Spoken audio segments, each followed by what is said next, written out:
Prenez un mot, prenez-en deux. Faites-les cuire comme des œufs. Prenez un mot, prenez-en deux.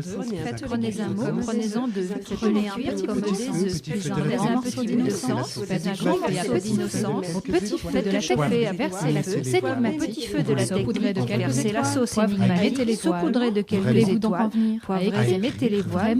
Où voulez-vous donc en venir à écrire, vraiment, à écrire. Le Moulin à Parole, le magazine de la médiation culturelle du Moulin du Roc. Prenez un mot, prenez-en deux. Prenez un mot, prenez-en deux. Prenez un mot, prenez-en deux. Prenez un mot, prenez-en deux. Prenez un petit comme des œufs.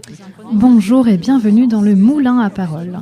Alors aujourd'hui, en tant que médiatrice culturelle du Moulin du Roc, je reçois aujourd'hui Guy Lavicherie de l'association J'irai marcher sur les toits. Bonjour Guy. Bonjour Mélanie. Alors nous allons échanger autour du prix Collydrame en Deux-Sèvres, puisque la grande journée soirée de restitution du prix a eu lieu la semaine dernière au Moulin du Roc. Alors en mars, dans le magazine, nous avions reçu Dominique Chassin, professeur de français au Collège Rabelais, et 2 de ses élèves qui étaient venus nous parler du prix Collydrame. Et aujourd'hui, nous recevons donc Guy, qui est intervenu au Collège Rabelais de Niort et aussi au Collège Louis Merle de Secondigny. Donc on rappelle, le prix Collydrame, c'est un prix national de littérature dramatique pour les collégiens. Alors ils ont lu 4 pièces pendant l'année, pas nécessairement publiées en jeunesse, et ils en choisissent une grâce à une technique des arguments. Le 12 mai, ce sont donc plus de 170 collégiens de 7 collèges différents qui sont venus participer à différents ateliers, animés par des intervenants, dont Guy fait partie. Et le soir, 2 auteurs sont venus au Moulin du Roc échanger avec les publics, dont les élèves, pas avares en question. Il y avait Henri Bornstein, le lauréat du prix Collydrame cette année, pour son texte « Moi Arcan », et Sylvain Levé pour son texte « Folk et Stone », qui a également été très bien reçu par les élèves par son adresse directe aux adolescents. Alors Guy, pour commencer, je t'invite à te présenter. Donc, qui es-tu et que fais-tu avec l'association J'irai marcher sur les toits ?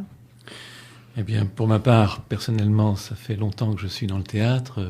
J'ai commencé comme comédien. Ça s'est passé d'abord à Limoges, à l'université et au Conservatoire national de région à l'époque.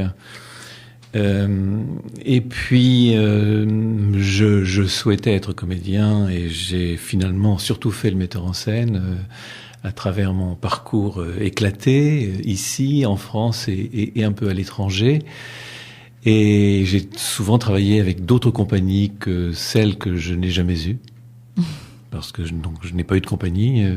Et j'ai fait ce travail qu'on appelle abusivement de freelance, mais c'est comme ça que je me suis positionné en tant que metteur en scène. Donc j'ai travaillé avec diverses structures, je n'ai jamais eu de moyens de production, et c'est toujours avec d'autres que j'ai pu le faire. Et là, par contre, avec J'irai marcher sur les toits, c'est une autre aventure qui s'est ouverte. Un peu en rupture avec un état du métier depuis la crise de 2008 et le sens que prennent les choses, y compris dans le milieu du spectacle. Donc J'irai marcher sur les toits a été créé ici en Deux-Sèvres. C'est une structure professionnelle du spectacle qui intervient en milieu rural et qui travaille avec tout un public amateur et praticien de textes contemporains mis en scène. Et nous avons pour objet de créer de la valeur sociale. Donc, de fait, nous situons notre engagement artistique dans une économie alternative, solidaire. Et puis, en ce moment, nous sommes pour 2 ans en résidence à Pamproux, au profit des habitants du Haut-Val-de-Sèvres, avec le soutien de la DRAC, de la ville de Pamproux et de la communauté de communes. Voilà. Ça fait combien de temps que J'irai marcher sur les toits existe ? Eh bien, l'activité réelle de J'irai marcher sur les toits est dans sa 3e année. D'accord. Voilà, l'activité est assez intensive. On est déjà intervenu dans divers endroits du département. On a pas mal collaboré avec la bibliothèque départementale des Deux-Sèvres, qui nous a passé commande pour Terre de lecture. On a créé de nombreux groupes de lecture, jamais les mêmes d'ailleurs. En ce moment, nous sommes sur un projet de chantier de lecture à Beaugon, ville quasi préhistorique du département. Et c'est sur le thème du travail d'ailleurs, un très beau texte de Thierry Mess, qui était un poète dont le métier était d'être manœuvre. D'accord. assez rare. Et pour en revenir du coup au comité de lecture, donc vous en avez animé dans 3 classes cette année. Qu'est-ce que ça vous apporte dans votre travail et puis au niveau personnel aussi Animer un comité de lecture comme ceci que nous avons avec Colidrame, c'est quand même très exigeant. Ça suppose une préparation sérieuse, dramaturgique, approfondie. Parce que le temps que nous avons de rencontre avec les élèves est, comme tu as pu le voir peut-être d'ailleurs, assez réduit. Nous n'omettons pas d'ailleurs dès la première présentation de présenter Colidrame, le sens du projet, ce que ça va exiger de mobilisation. Et d'ailleurs, on donne aussi son contexte national, pas seulement local. Ouais. Donc, il y a cette première phase obligée, présentation très rapide de 4 textes qui sont quand même assez imposants. Cette année, le choix des textes avait conduit à ce qu'on ait en main des textes assez longs, finalement, avec des choses parfois complexes. Donc, on s'est contraint à présenter ça en très peu de temps. Et c'est ça la plus grosse contrainte, avec une classe à chaque fois de 27, 28 élèves. Oui, parce que c'est en 4 séances, c'est ça ? C'est en 4 séances. De 2 heures ? De 2 heures, et chaque... on ne peut consacrer qu'1 heure à un texte, en quelque sorte. Et oui, donc ça fait effectivement très court, quoi. Ça fait très court.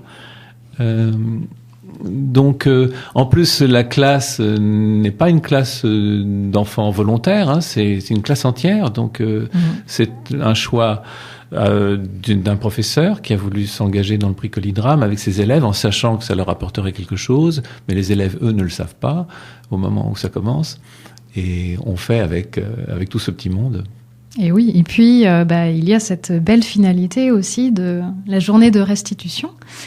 Et alors, on va écouter quelques sons aujourd'hui de captations qui ont été faites pendant cette journée. Alors en fait, Myriam, qui est ma collègue au Moulin du Roc, et moi-même avons formé un groupe communication. On avait 8 élèves avec nous.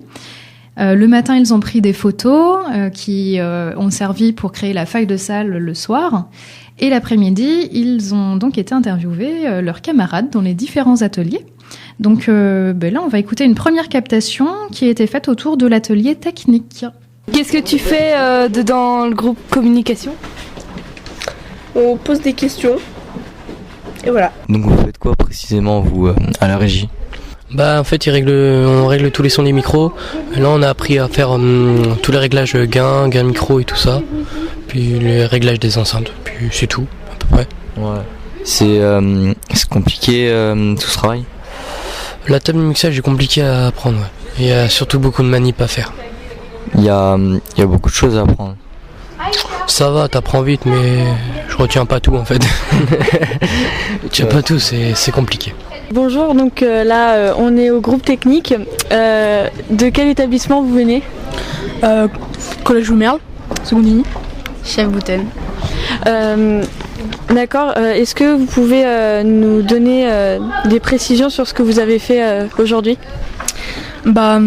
Aujourd'hui on s'est occupé du son. Le chef de la technique, du son et de la technique, il nous a expliqué comment ça marche le son et tout.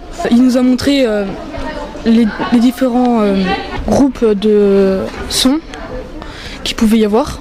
Il y a des aigus, des graves, etc. D'accord. Et est-ce que ça vous a plu ? Ouais, c'était bien. En plus, on n'avait presque jamais visité une salle comme ça. Puis on a été au-dessus de la salle, encore au-dessus, sur le toit. On a été en dessous de la scène. Enfin, c'était bien. Est-ce que ça vous a dérangé de travailler avec des gens que vous connaissiez pas à la base ? Moi je trouve que c'est bien parce qu'on socialise pas qu'avec nos potes et tout, on socialise aussi avec les gens qu'on connaît pas.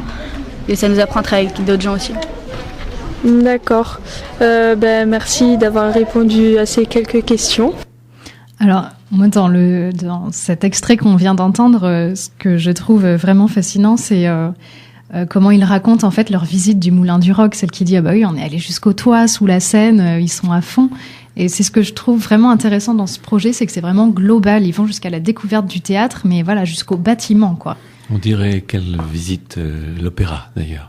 On pourrait dire la même chose avec les toits de l'opéra à Paris. Et c'est vrai que c'est ce groupe communication ainsi que le groupe régie, ça fait entrer tout de suite dans le cœur de l'exercice de la vie collective du théâtre. Et ça rappelle l'esprit de troupe, celui qui n'existe plus pour les comédiens. Ouais, et c'est eux qui ont les yeux partout pourtant, de A à Z. Et alors, donc, on avait plusieurs groupes pendant cette journée-là. Donc voilà, on avait ces 2 groupes-là, régie, communication, mais il y avait surtout les groupes de mise en voix. Il y avait 4 mises en voix, vu qu'on avait 4 textes. Donc on va écouter maintenant une captation d'interviews qui ont été faites dans ces groupes de mise en voix. Est-ce que c'est dur de travailler avec des gens que vous ne connaissez pas ? Non, c'est pas trop compliqué, il faut juste collaborer. D'accord. Est-ce que ça vous a plu ce que vous avez fait aujourd'hui ? Oui, c'était amusant. Est-ce que ça vous a plu ? Oui. Pourquoi ? Parce qu'on parle avec des gens qu'on connaît pas et on dit des phrases du livre. Pourquoi avez-vous choisi cette pièce ? Parce que c'est celle qui m'a le plus plu entre les 4 et je trouvais que c'était très sympa de parler de nous en tant qu'adolescents. De quel établissement venez-vous ? Du collège François Rabelais. Qui a animé le comité de lecture ? Ce sont Guy et Christiane. Ok, donc vous êtes dans Cupidon est malade, ce que je vois. Ouais, ok. Donc vous faites quoi précisément ? On lit puis on lit sur scène. Ouais. T'as pas le trac ? Non. Alors ça, moi ça m'amuse de les entendre dire t'as pas le trac, non ça va. Moi j'ai été super bluffée, c'était ma première année pour Colidrame, voilà. Et effectivement sur scène ça s'est pas du tout ressenti, enfin je les ai pas du tout sentis stressés quoi. C'est vrai. Au résultat, ils n'ont pas l'air d'être très stressés par ça. Bon, si j'observe comment ça se passe l'atelier de restitution, on se retrouve quand on est metteur en scène avec un groupe constitué pour la journée, avec divers sous-groupes de différentes classes. Ouais. Donc autant au sein de la classe, moi je les ai connus timides au moment des comités de lecture, autant là se joue quelque chose où le petit groupe au sein de la classe fait corps et finalement aime bien être en émulation avec d'autres sous-groupes qui constituent l'atelier du jour. Et puis ça dure pas longtemps, la mise en œuvre est assez rapide. Moi, je suis obligé personnellement d'aller très très vite puisque j'avais 3/4 d'heure sur le plateau central. Il fallait que j'en profite à fond. Donc, j'étais obligé d'avancer avec un dispositif. Je dirais qu'ils n'ont pas le temps d'avoir peur. Ah oui, voilà. C'est surtout ça. Ouais. Et puis, la mayonnaise a bien pris entre tous les élèves. En fait, on a vu, même sur la pause du midi, ils parlaient tous entre eux. L'après-midi, c'était encore plus détendu. Et puis, oui, effectivement, ça va très vite, quoi. Oui. Et vous animiez sur quel texte vous étiez en atelier de mise en voix ? Nous, c'était Moi, Arcan, le texte de Henri Bernstein. D'accord. On a fait, à mon avis, 5 à 6 minutes maximum de mise en œuvre, et ça me paraît amplement suffisant. Oui. Puisqu'il faut atteindre une forme lisible, recevable par tous, parce que peu de gens connaissent la totalité, en dehors des enfants. Mm-hmm. Le public qui était là ce soir-là contenait aussi des parents qui découvraient ce que faisaient leurs enfants. Donc... Oui, et puis pour eux, une journée d'atelier, 5 minutes sur le grand plateau, c'est déjà énorme à présenter le soir, quoi. Hein. Oui, il faut tenir la forme jusqu'au bout, et autant que possible d'ailleurs, que ce soit pas seulement une forme abstraite. Il faut autant que possible. Moi, j'essaye d'obtenir qu'il y ait quelque chose de sensible en plus de la forme qui raconte clairement les choses, quoi. Qu'il se passe quelque chose d'autre. Et ça, c'est pas la chose la plus facile quand on a tant de personnes sur le plateau en charge d'un même personnage souvent. Bah oui, ça c'est sûr que c'est énorme. On va maintenant entendre une interview d'une jeune fille, Elisa, donc qui a suivi les comités de lecture au collège Fontane. Alors Fontane, c'était un groupe singulier parce qu'il était composé d'une classe relais, d'une classe passerelle et de l'UEAJ, donc dont elle fait partie. Voilà, on va écouter sa petite interview. Bonjour, moi c'est Elisa. D'accord. Et de quel collège venez-vous ? Je ne suis plus au collège, mais à l'UEAJ, derrière le collège Fontane. Et de quel atelier étiez-vous ? Je suis sur l'atelier des présentations et de la présentation, du cadrage, interview en fait, envers les acteurs qui vont faire le livre que nous avons choisi sur les débats. Et c'était quel livre que vous aviez choisi ? Cupidon est malade. Pourquoi l'avoir choisi ? C'est sentimental, ça défend en fait deux enfants qui ont la peur et qui sont solidaires en fait entre eux, parce que c'est un remariage de leurs parents. Mais en fait c'est compliqué, donc du coup pour eux ils aimeraient se faire entendre, et donc Cupidon est malade avec un pot de confiture et un produit qui est dedans, qu'il a toussé 3 fois dedans, donc il vivait avec sa mère à Vénus, enfin sur Vénus, ou je sais plus trop quoi, au 25e étage d'une tour, vous comprendrez. Et donc du coup voilà, et c'est le côté sentimental je pense, parce que les enfants sont souvent très oubliés dans les divorces et dans les remariages, et c'est très touchant à lire et à voir. D'accord, et le fait de le mettre en scène, ça vous plaît plus ? Oui. Autant j'aime lire, autant j'aime voir le théâtre, mais c'est vrai que après l'avoir lu, ce serait très chouette par les acteurs de le voir être joué. Donc cet atelier, j'imagine que ça vous a plu du coup ? Largement. Il y a une très bonne ambiance sur le groupe, on est très solidaires, on s'entend très bien, et puis avant chaque répétition, on a des propositions, on essaye de changer les choses, mais il y a surtout beaucoup d'ambiance joyeuse. D'accord. Et le fait que vous ne vous connaissiez pas, ça n'a pas changé l'entente, c'était plutôt positif ou plutôt négatif ?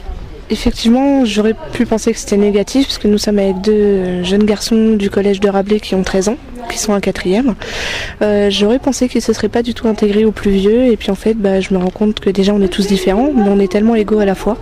Et en fait, non, ça n'a rien changé, justement, ça leur a permis de voir plusieurs points de vue, je pense.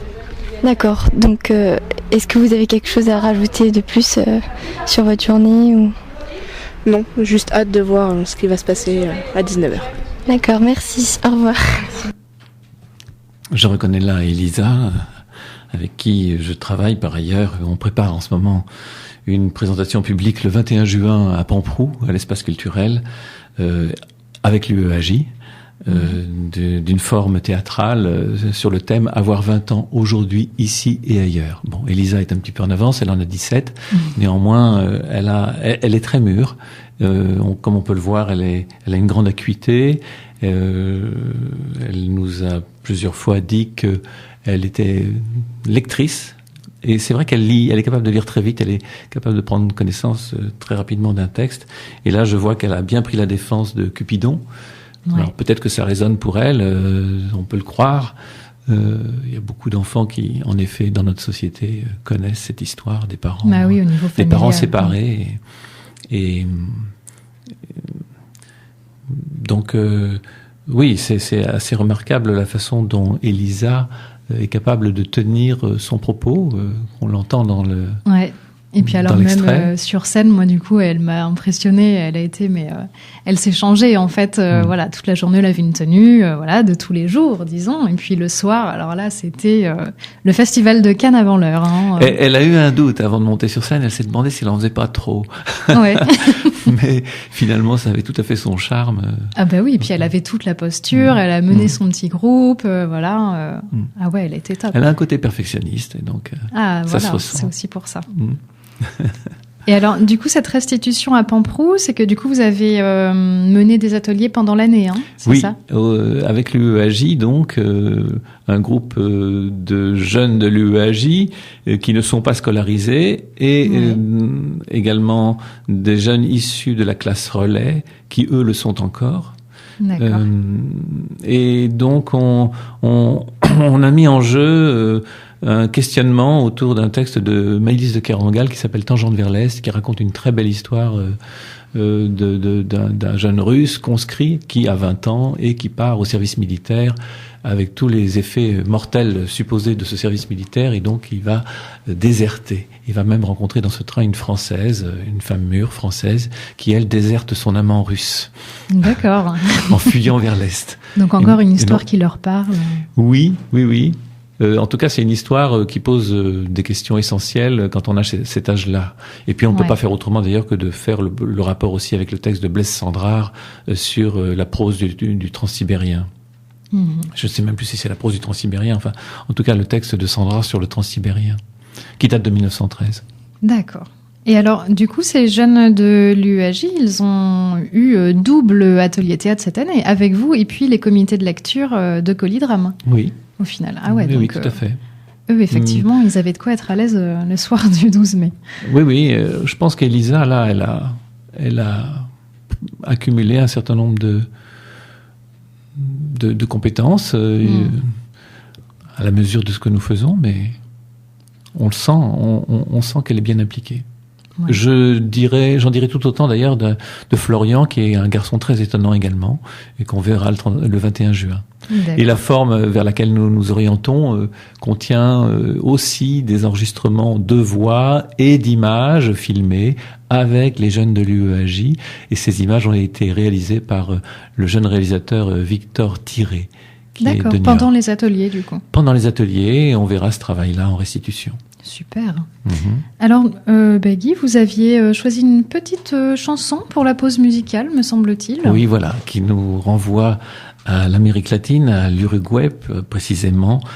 Bientôt, d'ailleurs, la journée de la nostalgie, parce qu'en Uruguay, on fête la journée de la nostalgie.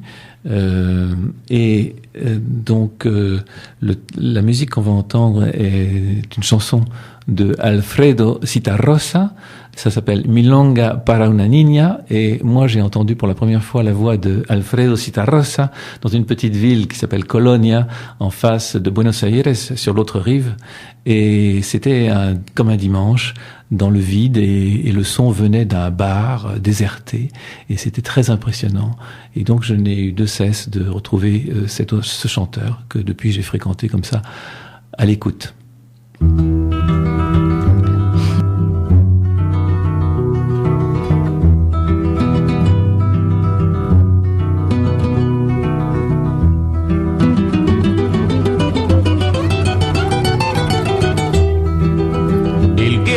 Penando por causa de un mal amor, no encuentra nada mejor que cantar y ir pensando. Y si anduvo calculando qué culpa pudo tener, cuando ve que la mujer no conoce obligaciones, se consuela con canciones y se olvida de querer.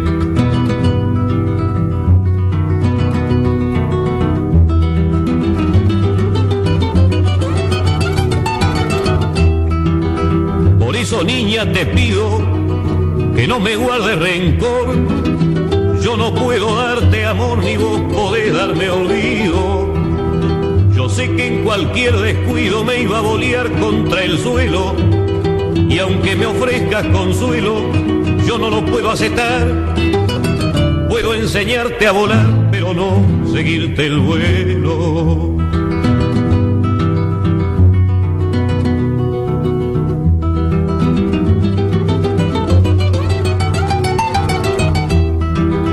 Yo no te puedo entregar un corazón apagado. Cuando falla el del costado no hay nada que conversar. Hay una forma de amar que es un modo de conciencia.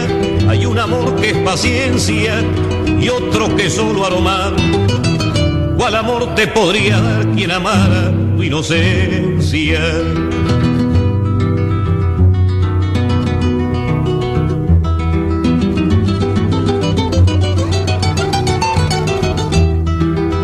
Cuando te vuelva a encontrarnos podremos sonreír. Prefiero verte partir como te he visto llegar. Cuando vuelvas a pensar que una vez te conocí, sí, te compuse una canción, cantaré en tu corazón lo poquito que te di.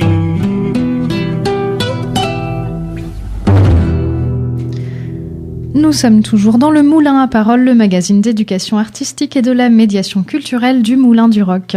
Nous venons d'entendre, et pardonnez mon accent, Milonga para una niña de Alfredo Citarrosa. Ah, c'est mal. Et donc nous parlons aujourd'hui du prix Colidrame avec Guy Lavigerie de l'association J'irai marcher sur les toits. Eh bien, on va continuer dans les petites captations d'interviews qui ont été prises le 12 mai au Moulin du Roc pour la restitution du prix Colidrame. Donc là, on va écouter une interview de Pascale Criandini, qui est la directrice de l'association Posture. Et on rappelle que le prix Colidrame donc, était organisé pour la 3e fois au Moulin du Roc et que c'est la 10e édition au niveau national. Bonjour. Dans le projet Colidrame, on ne vous a vu qu'une fois dans notre établissement scolaire. Est-ce que vous pouviez nous expliquer votre rôle dans le projet Colidrame ? Oui, alors je suis venue qu'une fois parce que moi je travaille à Posture, qui est l'organisme qui organise avec le Moulin du Roc le prix Colidrame. Et le Moulin du Roc organise le prix Colidrame dans la région Poitou-Charentes. Et l'organisme dont je fais partie, qui s'appelle Posture, organise le prix Colidrame dans toute la France. Et en fait, les gens de Posture se déplacent à la fin des projets pour les moments des comités de lecture, le moment du choix dans chaque classe. Et donc on se répartit dans toutes les classes de toute la France pour faire ces moments-là de sélection des pièces. Est-ce que c'est intéressant à faire de rencontrer, d'aller dans des collèges différents, rencontrer des élèves ? Bah oui, c'est plus qu'intéressant, c'est passionnant et puis c'est touchant même de rencontrer autant de jeunes dans des endroits différents, autant d'adolescents qui ont travaillé sur les mêmes textes, qui n'ont pas tous les mêmes points de vue, mais qui n'ont pas tous les mêmes façons de vivre. Et c'est vraiment passionnant. Merci, c'était très intéressant. Alors Guy, Pascal donc, est effectivement venu à la fin des comités de lecture que vous avez animés. Est-ce que vous voyez un changement avec les élèves ? Est-ce qu'ils sont impressionnés par la venue de quelqu'un qui vient de Paris comme ça sur la dernière séance ou... Assurément, ils sont impressionnés, oui, par une mise en œuvre un peu différente. Pascal définit davantage elle les titille davantage peut-être d'ailleurs sur les arguments qu'il développe. Donc ils vont avoir un effort supplémentaire à faire pour donner des arguments assez fondés, un peu plus conceptualisés peut-être d'ailleurs par rapport à ce qu'ils auraient spontanément l'habitude de faire. Donc oui, bien sûr, ça change les choses. Ils prennent la mesure de l'ampleur aussi de la délibération où ils se rendent à Paris aussi, peut-être. Je crois, parce que Pascal est porteuse de tout ce qui se passe ailleurs. Elle peut évoquer telle classe en région Rhône-Alpes ou à Marseille, et bien sûr la journée qui se passe à Paris à la SACD. Donc cette évocation fait qu'on sent qu'on se dirige vers le moment ultime. Et en plus, d'ailleurs, c'est tenu par l'horaire. C'est-à-dire que jusqu'à une certaine heure, jusqu'à un quart d'heure avant, les arguments sont à peu près calés, assez librement apportés, quoique toujours bien définis. Mais il arrive un moment où l'horaire tranche. Donc à ce moment-là, on fait le point et la situation elle est fixée. D'accord. Voilà. Et ce que je peux dire, c'est que j'ai le souvenir que ici, on a donc cette année eu comme lauréat Henri Bernstein avec Moi Arcan. Et que à Louis Merle, par exemple, ce texte dans une classe a été défendu exclusivement par les garçons. D'accord. Ah oui, il y a quand même un genre... Ça a laissé les filles très silencieuses, et ce sont les garçons qui avaient très envie que ce texte aboutisse. Alors que sur les autres textes, il n'y avait pas cette différence entre les genres, voilà. Non, c'était pas aussi net. Ah ouais, étonnant. Pour finir cette émission, moi, j'avais envie de vous faire écouter des extraits de la répétition d'un atelier de mise en voix autour du texte Au pied de Fujiyama, pour que vous puissiez vous rendre compte du travail qui a été fourni par les élèves. Allez, arrêtez de nous faire chier avec votre territoire, avec vos frontières, avec votre folklore, avec votre mémoire, avec votre terre, avec votre accent, votre de l'identité, votre vin, votre fromage, vos châtaignes de merde, vos sentiers à la con. Les gens d'ici me font gerber. Partout dans le monde, tu as des gens d'ici. Regardez comme c'est beau, notre musique, nos paysages, notre histoire, notre langue régionale. Voyez comme nous sommes ruisselants d'authenticité et de réalisme. Merde, c'est terrifiant. Vous n'avancez pas. Vous creusez votre trou. L'avenir n'est pas en dessous, ni derrière. Avancez, putain, avancez. Construisez. Cessez de faire ça entre vous. Il y a des hommes, des femmes dans le monde qui demanderaient pas mieux que d'accueillir vos sexes vibrants. Allez, copiez plus loin, ne vous contentez pas de votre cousin. Mon Dieu, les gens ici me font peur. Leurs pensées sont aussi étroites que leurs... Allez, on va reprendre ça, et s'il y a des choses rigolotes, c'est au public de rigoler, mais vous restez dedans, hein. Putain, que vous me faites peur. Achetez donc des valises et partez en voyage. Ne cessez plus de bouger. Allez baiser aux antipodes, fabriquer des métisses, changer la couleur de votre peau. Si tu dois être de quelque part, c'est du monde. Il n'y a pas d'autre solution. Le petit coin où tu habites, tu l'empruntes au monde. L'avenir ne t'appartient pas. Tu l'empruntes au monde et à tes enfants. Alors, tu es humble. Tu dis merci et tu ne la ramènes pas avec ta jolie gueule de propriétaire autochtone. Autochtone. Vas-y, reprends avec ta jolie gueule de propriétaire autochtone. Avec ta jolie gueule de propriétaire autochtone. Ouais, c'est très bien. On enchaîne. Ici, il y a des gens qui naissent et qui meurent. Pas comme dans le Luberon, où ça ne fait que passer. Je vais me laver les mains. Je viens de tuer un cochon. Nous, guerre de chiffres, on n'est pas des paupistes. Nous, guerre de chiffres, on n'est pas des paupistes. Nous, guerre de chiffres, on n'est pas des paupistes. Nous, guerre de chiffres, on n'est pas des paupistes. Nous, guerre de chiffres, on n'est pas des paupistes. Alors ce texte Au pied du Fujiyama, donc de Jean Cagnard, il était assez particulier dans cette sélection de 4 ouvrages. À la première lecture, on s'est tous dit « Oh là là, on va faire lire ça aux collégiens, mais au secours !» Et alors finalement, comment il était reçu ce texte dans les comités de lecture ? Finalement, évidemment, il s'est pas retrouvé en tête des options ludiques, comparé à Folkestone ou Cupidon. On s'amuse pas de la même façon avec Au pied du Fujiyama, c'est beaucoup plus complexe. Cela dit, j'ai toujours pu mesurer la puissance d'impact de certains extraits, de certaines scènes qui sont très poétiques. Donc, il y a quand même eu à chaque fois 1 ou 2 élèves qui ont fait corps sans doute avec ce texte, et qui l'ont défendu un peu isolément, mais assez fermement. Alors c'est une pièce qui est construite avec divers apports d'écriture.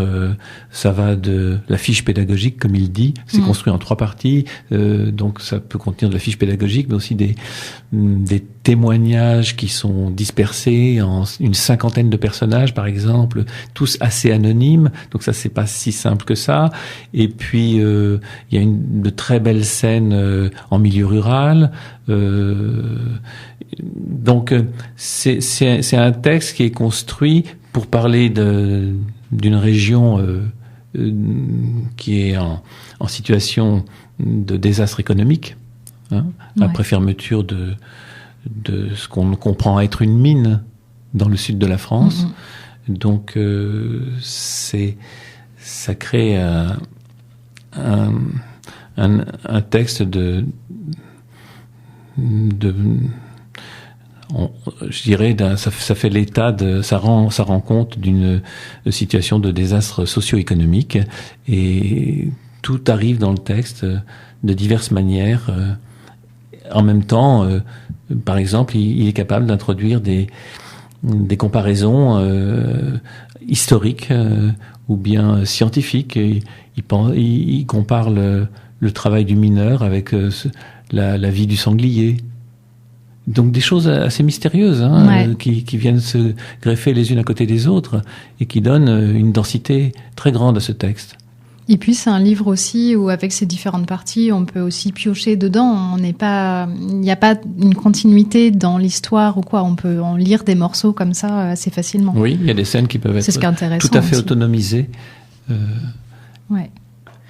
Eh bien, pour finir cette émission, moi j'ai envie de dire du coup vivement l'année prochaine pour voir les nouveaux textes qui seront sélectionnés. Donc merci Guy d'être venu aujourd'hui. Merci Mélanie, merci Thomas. Et merci Thomas à la technique. Et à bientôt pour un nouveau magazine du Moulin à Parole. Prenez un mot, prenez-en deux. Faites les cuire comme des œufs. Prenez un mot, prenez-en deux. Prenez un mot, prenez-en deux. Faites-les cuire comme des œufs. Puis un petit d'innocence, faites un grand morceau d'innocence. Petit feu de la chèvre à verser la sauce énigmatique. Petit feu de la saupoudrée de verser la sauce énigmatique. Saupoudrée de quelques étoiles. Poivrez, mettez les voiles. Où voulez-vous donc en venir? À écrire, vraiment, à écrire. Le Moulin à Parole, le magazine de la médiation culturelle du Moulin du Roc. Prenez un mot, prenez-en deux. Prenez un mot, prenez-en deux. Prenez un mot, prenez-en deux. Prenez un mot, prenez-en deux.